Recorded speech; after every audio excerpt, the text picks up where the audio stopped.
Juste avant que la vidéo commence, tu dois absolument savoir que tu peux récupérer une formation gratuite Assure ton bull market comme un pro et en plus de ça un accès VIP au contenu exclusif. Défile dans la description de cette vidéo, clique sur le premier lien juste ici, clique sur obtenir gratuitement, remplis ce formulaire, trade sur notre plateforme partenaire BitGet et obtiens le contenu VIP qui te permettra de trader à mes côtés en suivant mes stratégies et un accès VIP sur mon Discord. Également, tu recevras automatiquement mon top 5 altcoin pour 2024. Tu peux retrouver une vidéo qui t'explique tout dans la description. Juste ici, bon visionnage.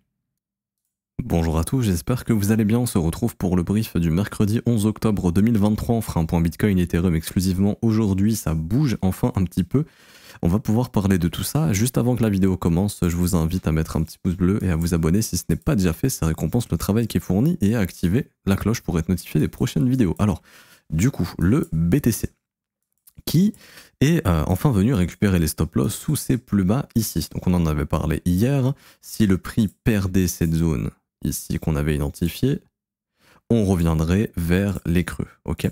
Donc les creux qui sont ici. Le prix est revenu, il a fait un rebond, il n'a pas réussi à réintégrer cette zone, il a été rejeté et donc là on est parti chasser les creux. Alors ça peut être un signal de retournement. Vous vous rappelez, en daily, on attend de voir si le marché peut former ce qu'on appelle la pattern de retournement baissière, mais également, en fait, tout simplement, à la sortie du range en weekly qu'on a créé ici. Vous vous souvenez?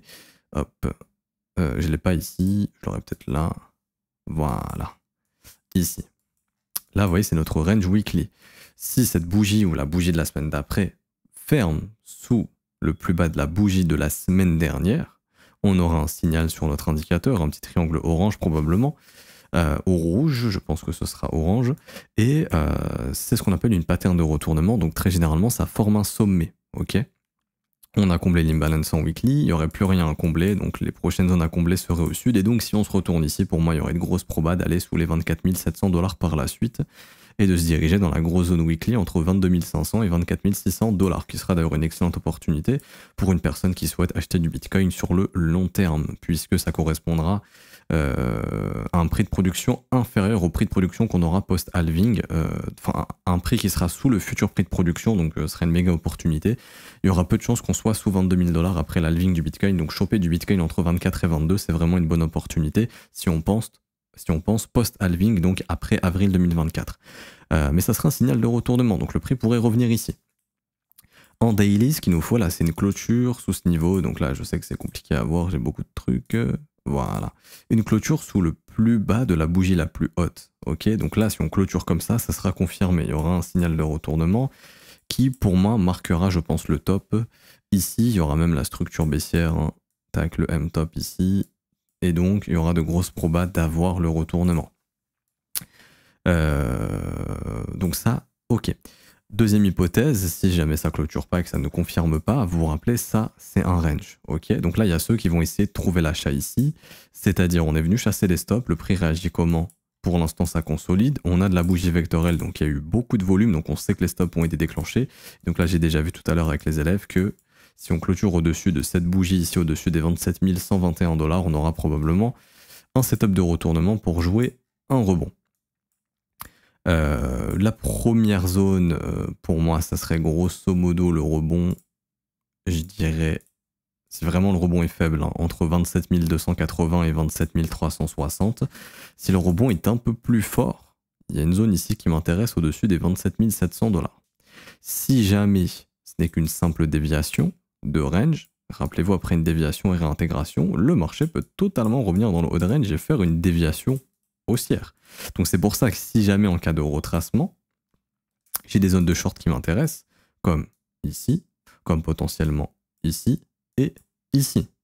Est-ce que je vais shorter ici sans condition? Non. Ce que j'ai besoin de voir, c'est un prix qui se retourne. Donc là, ce qu'on fait ici en fait, c'est-à-dire chasse au stop, bougie vectorielle et bam, signal de retournement, comme une structure en W ou la pattern de retournement, perso c'est ce que j'attends ici.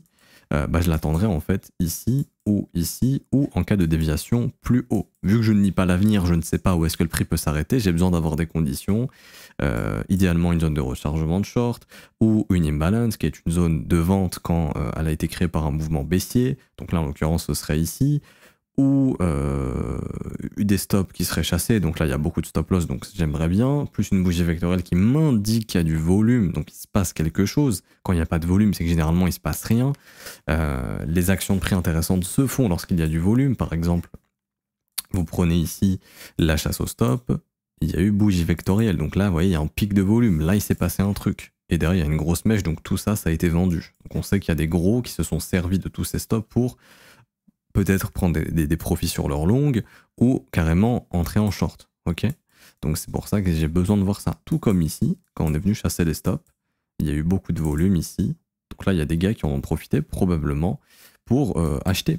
Soit racheter du short, soit carrément se positionner acheteur. Et on voit que la zone, pour l'instant, elle est en train d'être travaillée. Donc à voir s'il y aura cette fameuse pattern de retournement ou non. Bah, c'est ce que j'attendrais, mais de façon inverse. Là, c'est une pattern de retournement haussière. On identifie la bougie la plus basse, on attend une cassure de son plus haut. Bah, pour une pattern de retournement baissière, c'est l'inverse. On identifie la bougie la plus haute. Là, en l'occurrence, imaginons que ça chasse les stops ici. La bougie la plus haute, c'est elle. Et là, bam, il y a la cassure de son plus basse. Ça, c'est le retournement baissier. Et ça m'offre l'entrée en short avec une invalidation au niveau de la pattern ici. Et mon objectif serait d'aller récupérer le short plus bas, tout simplement, pour avoir justement le bénéfice. Mais si j'ai aucune condition ici, cette zone ne m'intéresse pas. La prochaine zone qui m'intéressera sera ici. Si j'ai pas de condition ici, je laisse le prix monter et la prochaine zone qui m'intéressera sera là. Ici d'ailleurs, il y a un setup long potentiel. C'est-à-dire que si la pattern se confirme, il y en a certains qui vont rentrer long. La seule chose qui me dérange un peu, c'est qu'on n'est pas en soutien une zone, par exemple une imbalance, hein, qui serait assez intéressante pour soutenir le prix. J'en vois pas ici. Donc c'est le seul point négatif. Mais sinon, en dehors de ça, les autres conditions sont présente également si on prend le précédent creux qui est ici, le précédent creux qui casse des sommets, hein, ces creux n'ont pas cassé le sommet d'ici, donc ces creux sont intermédiaires, donc on savait qu'ils allaient finir par être chassés, parce que ces creux ne servent à rien, entre guillemets, à part apporter du volume dans cette zone, et le volume a été récupéré pour l'instant. Bon, il n'y en a pas énormément, mais on voit que le prix travaille, peut-être qu'il va juste consolider pour continuer de baisser, donc à ce moment-là, il n'y aura pas de retournement, mais s'il y a la pattern de retournement, il y aura un rebond. Bref. Et du coup, le dernier creux qui m'intéresse est lui. Ce qui fait que actuellement, le marché se retrouve où? Dans la zone de rechargement du précédent creux. Donc ce serait cohérent ici, s'il y a les signaux d'avant un rebond. Ok. Et là, je vous parle du scénario de déviation de range, qui est, on a récupéré les stop loss, on a dévié le range, on le réintègre. Objectif mid-range, si ça échoue ici, merci, au revoir. Et si ça n'échoue pas ici, grosse proba de revenir haut de range, voire même de venir récupérer les sommets qui se sont accumulés ici. Et à ce moment-là, là, s'il y a des signaux de short, pour moi, c'est vraiment un signal à prendre puisque ce sera le retournement. Et l'objectif derrière, c'est de trouver le top définitif, hein, tout simplement. Peut-être au top qui a définitivement été trouvé, je le précise. Ok. Donc voilà, d'ailleurs, si la pattern se confirme ici, pour moi, ça augmenterait les probabilités d'avoir juste un rebond dans les 27 008, voire 28 000 $ avant de vraiment se retourner définitivement. Mais ça, encore une fois, j'ai besoin de voir les signaux de faiblesse dans ces zones de prix, chose que je n'ai pas pour l'instant. Donc faites très attention sur cette zone de prix. Si vous venez de passer short ici, pour moi, c'est une erreur. On ne short pas des cassures de creux comme ça ici. Ça dépend. Si votre stop il est tout là-haut et que vous targetez beaucoup plus bas que le risk-reward intéressant, ok, je pourrais comprendre. Mais on peut largement optimiser cette entrée ici. Avec par exemple une entrée ici. Ok, votre signal est donné, mais c'est une zone de stop que les acheteurs vont venir absorber et probablement qu'on va avoir des rachats de short jusqu'ici, potentiellement. Donc voilà. Donc faites très attention, Bitcoin pas loin d'un retournement. Je pense qu'on peut rebondir sur le niveau de prix actuel et la zone de prix serait pour moi en cas de rebond. Déjà mid-range, ce serait pas mal, ce serait ici. Après, j'ai besoin de voir en temps réel le prix, ce qu'il fait, s'il se retourne ou non. Je vous commenterai ça probablement dans le compte, ceux qui ont accès au contenu exclusif. Ensuite, Ethereum. Alors bon, Ether, déjà, on savait qu'il était déjà beaucoup plus baissier. ETH. Maintenant, ETH en horaire, pour moi, on n'a pas encore touché la zone de prix qui est intéressante, qui est ici. Donc c'est toujours une zone qui m'intéresse pour shorter Ethereum. Tant qu'on y vient. Tant qu'on n'y est pas, pour moi, j'ai aucune raison de shorter l'Ether. Sincèrement, il n'y a rien à faire ici sur Ether. Je parle pour quelqu'un qui veut vendre. Vendre ici, c'est probablement se faire avoir quand le prix reviendra là. Et donc, c'est à ce moment-là que le short intéressant se trouve. Soit ici, soit dans cette grosse zone que vous voyez là, que j'ai déjà indiqué. Bon, là, elle est très haute. Pour qu'Ether fasse un plus 8%, il faudrait que Bitcoin fasse le scénario de déviation et qu'il aille chercher un nouveau plus haut. Ce qui n'est pas dit à l'instant T. Donc le rebond le plus probable pour moi sera au-dessus des 1600 $, en fait revenir dans la tranche 1600, 1615 et s'il y a des signaux de retournement, il y aura un bon setup short pour amener le prix sous le plus bas creux actuellement, sous 1540, mais l'objectif à terme ce serait de venir sous les 1527 et sous les 1492, venir chercher cette grosse ellipse que vous voyez ici, qui ça sera une zone d'achat. S'il y a des signaux haussiers bien évidemment pour, à ce moment-là, pourquoi pas avoir le rebond qui ramènera le prix ici. Oui, je sais. Faire quelque chose comme ça. Et derrière, là, s'il y a des signaux de retournement, revenir là-haut. Ok. C'est du range. On est 6-7 mois avant l'halving. Le marché est très chiant. C'est comme ça. Après, peut-être que ça ne se passera pas comme ça. Et très probablement que ça ne sera pas le cas. Mais j'ai identifié mes zones qui m'intéressent. Donc ici, les stop vendeurs qui s'accumulent. Donc pour moi, il y a une zone de volume à récupérer. Si on vient ici, j'ai besoin de voir du volume s'exécuter. Ok. Quand il y a des chasses au stop, c'est ce que j'ai besoin de voir. Donc par exemple, là ici, la méga chasse au stop, il y a eu un record de volume, donc ça c'est une information hyper pertinente. Et du coup, oui, c'est cette zone qui m'intéressera sur ETH. Si on y vient, également, j'en avais déjà parlé, il y a beaucoup de liquidations qui attendent sur Ether de 1610 jusqu'à 1630. Ça correspond plus ou moins à la zone de prix que vous voyez ici. Ok. J'ai pas grand chose d'autre à dire de plus. Si on prend le précédent mouvement baissier, on trace un petit fib, ça tombe parfaitement dans la zone de rechargement de short. Comme son nom l'indique, c'est une zone pour recharger en short. Donc ouais, pour moi la zone de short elle est vraiment là. Shorter ici, je pense que c'est une erreur. Après peut-être que le prix peut continuer de descendre, mais pour gérer son risque c'est très compliqué. Je serais beaucoup plus à l'aise d'attendre un nettoyage dans cette zone de prix pour pousser le prix plus bas et du coup le ramener sous les 1490, et là c'est rachat du short hein, bien évidemment, et j'aurais besoin de signaux, je vous donne un exemple, mais hop, le prix monte, tac, comme ça, là il y a chasse au stop, là hyper important, j'ai besoin d'avoir une bougie vectorielle, donc mon indicateur doit me donner une bougie plus verte avec une opacité plus importante, comme ici par exemple, ou ici, enfin, une bougie de cette couleur qui montre qu'il y a du volume. S'il n'y a pas ça, c'est assez compliqué pour moi. Et derrière, le retournement. Donc on peut pousser encore un peu plus haut sans trop de volume, ça c'est pas trop un problème. Ok. Je pense que le volume se verra sur une tête en genre 1 minute. Il y aura une empreinte qui sera marquée en 1 minute avec beaucoup de volume, mais ça se verra sur une unité de temps très faible, donc ça se verra forcément pas sur la bougie 1 heure. Ça après j'irai fouiller sur une échelle de temps réduite. Et après l'objectif c'est d'avoir le signal, donc la pattern de retournement, notre indicateur qui nous donnera un triangle. Après, les triangles, c'est pas localisé n'importe où. Le signal baissier peut se faire avec beaucoup de volume ou non, ça, c'est pas forcément hyper important. Et du coup, hop, ici, on a ce qu'il faut, donc c'est-à-dire l'entrée en short, l'invalidation, je la fous au-dessus, enfin même pas au-dessus du plus haut, équivalent au plus haut, parce que le marché fera pas un cadeau, hein. S'il revient au niveau du plus haut, c'est pour aller chasser, donc je gratte un peu au niveau du risk-reward. Et objectif, juste le plus bas ici, ça peut être un TP intermédiaire si on veut avoir un beaucoup plus gros risk-reward, on pourrait même targeter le prochain creux là-bas et le dernier creux ici avec un TP intermédiaire ici, un TP intermédiaire. Voilà une idée de trade toute bête, ok, qui pour moi, si elle s'exécute, aura un gros taux de réussite parce que ça fonctionne très bien ces conditions. Maintenant, il faut que le marché vienne chercher les zones. Pour l'instant, ce n'est pas le cas. Et pour revenir sur Ethereum en daily, Ether avait déjà confirmé son retournement, pas mal d'alt également, je pense à Solana, je pense à Link, je pense à Cardano, etc. Je sais qu'on en avait parlé très très probablement, mais Ether, lui, avait confirmé déjà ici, c'est-à-dire qu'en gros, chasse au stop, ok, donc là on est venu récupérer tous les stops d'ici, comme c'est bizarre, hein.